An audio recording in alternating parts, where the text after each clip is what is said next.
Muli isang magandang umaga sa inyo mga kalapatids, sa ating mga kaibigan dyan, mga kapatid sa pananampalataya sa Diyos. Sa magandang umaga at medyo tinanghali tayo ng pagbablog. Alas 10 na ng umaga ngayon, tindi ang sikat ng araw. Gusto ko lang share sa inyo yung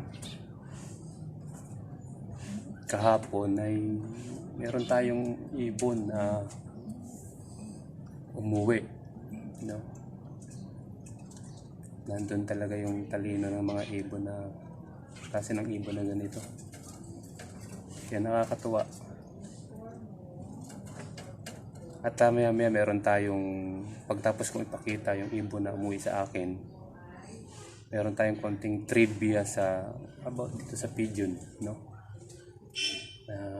Ang karamihan siguro alam na ang mga bagay na ito, pero kung sa mga bata at mga bago nating kalapatids, no, na mga panshir, siguro kung bago lang ito sa inyong pandinig, i-share ko sa inyo mamaya. At again, meron naman tayong verses sa Bible na i-share sa inyo bilang encouragement sa lahat, lalo na ngayon na tumatanas ng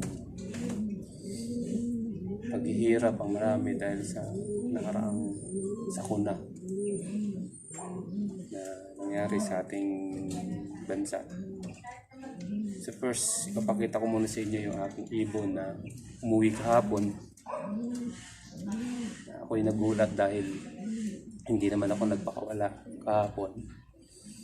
Nung 2 PM, pag silip ko dito sa aking loft, kasi medyo malilim na, hindi siya salpok ng ilaw. So may nakita akong ibon na nandito sa labas, naglalakad sa lupa. Kasi ibon ko, sinanay ko silang gawa na yung aking loft mababa. Mas mahilig ako, kahit noon nung nasa Caloocan pa ako na iibon, ang mas gusto ko yung ibon ay naglulupa. Diyan sabi nga, may konting bakuran na nakakakain sila ng mga shell. Lalo sa amin nun sa Caloocan, ang lupa namin doon ay may mix ng shell kasi galing sa dagat-dagatan. Parang may mistulang grits na rin doon sa mga ibon natin, especially doon sa mga mag-iitlog nating mga hen, no? Papakita ko sa inyo yung bumalik sa akin kahapon.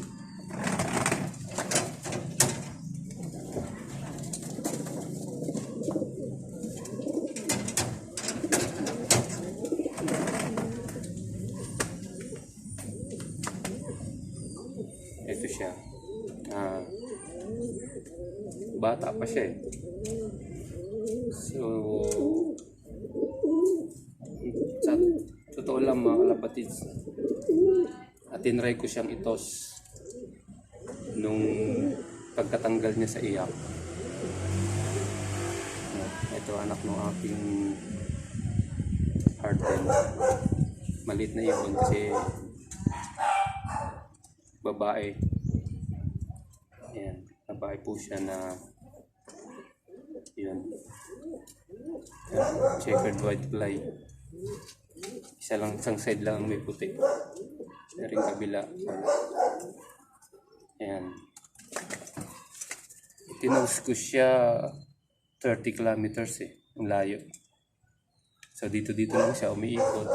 So tinry ko silang itos ng 30 kilometers away dito sa aking loft, no?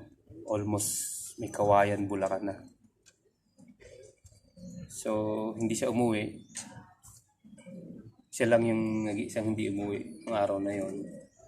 Abang pa rin tayo. After 2 days, hindi pa rin. Sabi ko, malamang nahuli na yung aking ibon. So hindi na ako nagtaka kasi bata. Ano? Pero ito, after almost a month, ay inuwian pa rin niya tayo. Ano? Kita natin mga kalapatids kung gaano katalino yung ating mga ibon. Babae po siya. Kasi ako mas parang sa akin lang nagagalingan ako sa hen na pangarera. Especially pagka yung long distance. Kasi itong mga hen, hindi ito basta sumasabay. Ito uuwi. Ang problema lang nitong hen, yung pagtagal ng pasok sa loob ng ating mga trapdoor.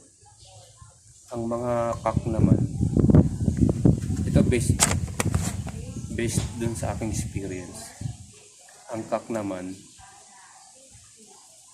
gandahan sa kanila, pag umuwi, siguradong diretso sa loob, diretso pasok. So, kasi meron silang mga, let's say, mayroong itlog or merong pares. Yun ang inaano nila, yun ang motivation nila para mabilis pumasok. Pero itong mga hen, minsan kakaproblema tayo dito sa pagpasok sa trapdoor. Minsan matagal, tsaka mas mailap. Yan, mas mailap sila kaysa dun sa mga cock. Kaya masaya ako dahil nakita ko yung talino naman ng ating mga ibon na kahit inakay pa lang sila, no, na nandun na rin yung instinct nila na makatanda o matandaan yung loob na o yung lugar na kung saan sila pinanganak at lumaki. Ayan. So gagawin ko rito, pag pinalad tayong maka-entry sa ibang club, ilalaro natin siya.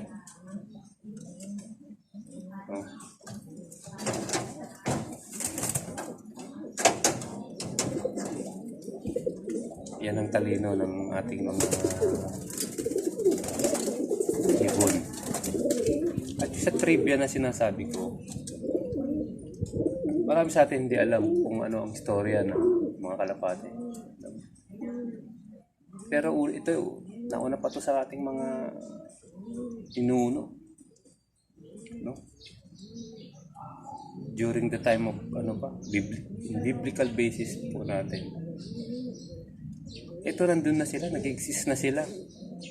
Like what happened in the book of Genesis chapter 6, yung flood na nangyari dun sa time ni Noah. Sabi nga after the flood, kumuha si Noah ng isang uri ng ibon para alamin kung meron na bang lupa. No? Kasi yun ang kumbaga yun ang pinaka-the best na gagawin niya. No? Kumuha ng isang klase ng ibon na pwedeng mautusan para kung meron nang lupa na matatapakan o meron pa bang mga buhay na nilalang maliban sa kanila. Sabi sa istorya, may isang ibon, ngunit ito hindi na bumalik. So ang second choice ni Noah ay kumuha uli ng panibago. At ito nga yung sinasabing pigeon. Yan, pamilya ng ating mga ibon. Nung ito yung kanyang pinakawalan upang makita niya kung meron na bang mga kalupaan na nawala na ng tubig.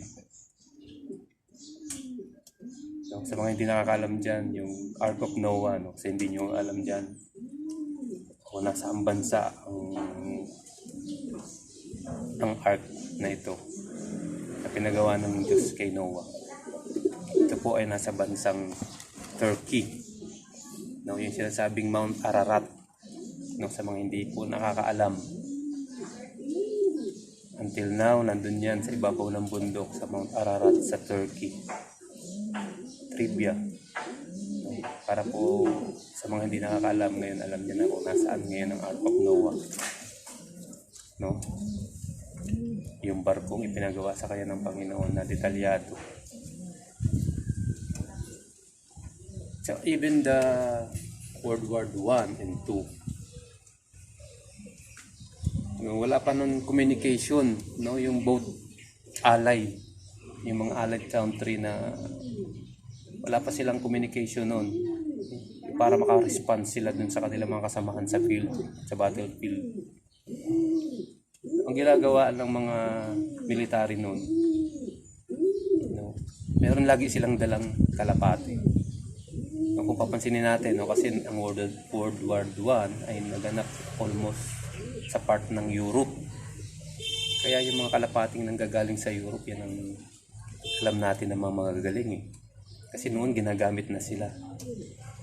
Pag sila ay nasa danger na or sila ay nakubkub na yung kalaban o sila ay matatalo na sa digmaan, ang the best nilang gawin ay mag-send ng letters through pigeon, ano? Susulat sila na kailangan namin ng backup, kailangan namin ng rescue, no? Yun ay nilalagay nila sa kundi sa paanan, sa katawan ng mga kalapate upang ito ihagis patungo dun sa mga malalaki nilang facilities na maraming kakayahang pangdigma. O kahit sa World War II, yun ang ginagamit, no? Kasi hindi pa uso gaano ang Morse code nun.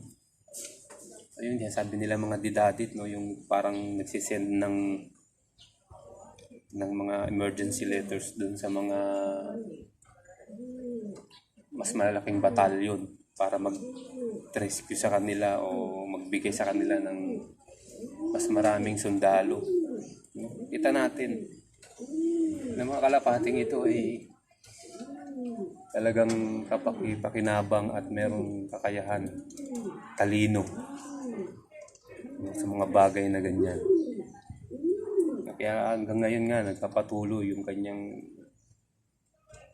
kanilang kasikatan, no, sa industriya ng ibon. Kasi kahit ako noon, pag nagbakasyon ako galing sa trabaho natin sa ibang bansa, pag nandito ako sa Pilipinas, yung 2 buwan o kalahating buwan na bakasyon ko, puro kalapati ang naasikaso ko. Dun ko inuubos yung oras ko kasi nakalaka na nga natin ang mga alaga nating ibon na ito. Yan, ganyan mga kalapatid sa talino ng ibon na ito. Kaya hanggang ngayon nandito pa rin tayo kahit 50 years old na tayo, eh patuloy na nahuhumaling pa rin sa ibon na ito. Kahit alaga lang tayo. Yan yung aking mga ibon. Alaga lang. Yan. Yung iba masakit sa tenga nila yung huni, pero ako parang musika sa tenga ko itong mga huni ng mga ibon na ito, lalo yung mga buwabara ko, yung mga nagtatawag. Yan. Parang masarap sa pagdinig ko yan, mga naririnig ko na yan sa kanila eh. Tsaka totoo, katulad ng sinabi ni kalapatid na Pepong Luke sa Aurora, no? Wala tayong naging ibang bisyo kundi kalapati lang. No? Wala tayong sigarilyo, wala tayong alak, wala tayong vice, mga vices na yan, mga drugs. Kalapati lang talaga, pure. Ngayon, nag-encourage din ako sa mga bata, mga kabataan, na ituon nila, no? Kaysa sa mga barkada, ituon nila sa mga ganitong bagay nila. Iwas bisyo, iwas sakit na sa ulo ng mga magulang. Kasi pag nagkakalapati ka lang, nandun ka lang sa vicinity niya. Sabi nga sa Caloocan, yung lugar namin dun, alam nyo naman, may mga parte ng Caloocan na mga squatters area. Hindi kami lumalayo doon guys, ang sigaw lang nung ate namin, okay, yung magulang namin doon, nandun na kami. Kasi alam nila, nandiyan lang kami sa malalapit, hindi kami gaano naglalayo. Kaya masarap na alaga. Sa tingin ng iba, ito'y salo. Dahil daw uniforme, yung dumi, siguro nasa nag-aalaga lang din. No? Siyempre, pag nag-alaga ka naman ng ibon, pag gusto mo yan, alagaan mo ng maayos yan. Hindi mo hayaan ng matambak yung kanilang mga dumi kasi yan ang pagmumula ng kanilang mga sakit. Kasi maselan din tong klase ng ibon na to. Yun ang kagandahan, yun ang trivia natin sa about pigeon, mga kalapatid. At sa umagang ito, gusto ko magbigay uli ng bagong verses sa Bible. Verse sa Bible, no? Ito isang encouragement sa mga dumadanas ngayon na mga kababayan natin. Dahil dun sa nanalasang typhoon sa atin. At bigyan ko kayo ng short message or pagpapaliwanag sa verse na ito sa Bible. Kinuha ko ito sa Jeremiah 29 verse 11. Sabi doon, I know the plans I have for you, declares the Lord. Plans to prosper you and not to harm you. Plans to give you hope and a future. Sabi ng sa ibang translation, no? Plans to give you hope and a brighter future. No, kasiguraduhan. Ang istoryang ito ay yung patungkol sa pag-exile during the time of King Nebuchadnezzar. And exile yung mga Jew, no, from Jerusalem to Babylon. Na alam nila ang Babylon nun, pag doon ka napunta sa area na yun, kumbaga isa't isa, kasi parang nandun na lahat ng kasamaan na pwede nilang maranasan. Ano? Nandun lahat ng klase ng tao at marami pang iba-ibang masasamang bagay ang